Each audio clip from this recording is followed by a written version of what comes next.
last, patiently waiting, I'm passionately smashing every expectation, every action's an act of creation. I'm laughing in the face of casualties. Let's start with the lessons about how to live life that you've drawn from Hamilton. Yeah.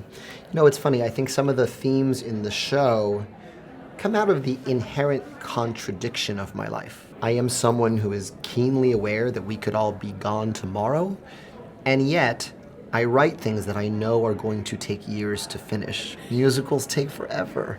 In the Heights took 7 years. Hamilton took 7 years. I think the contradiction of that sort of bled into the struggle between Hamilton and Burr. You've got Hamilton, who orphaned, mother dies at 12, very traumatic early life, and his takeaway and his wiring is to go and go and go as fast as possible.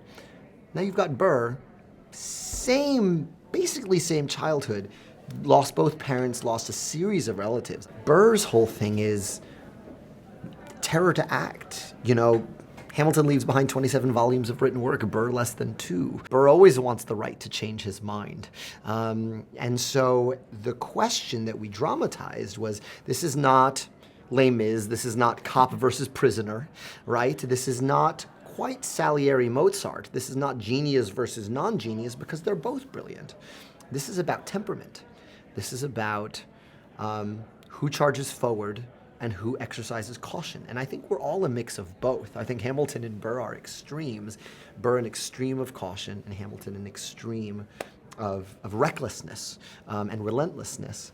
And I think we kind of have to figure out who we are in the middle of it.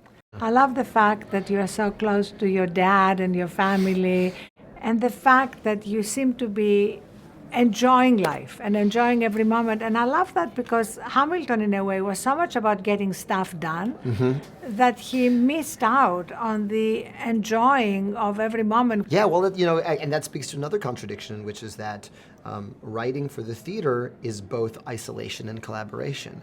There's weeks where I have to be alone, puzzling out how I'm going to musicalize the compromise of debt plan for where the capital is, which is the hardest crossword puzzle I've ever had to finish in my life. How do you make that sing, and how do you make it dramatic and compelling and interesting? That's just me.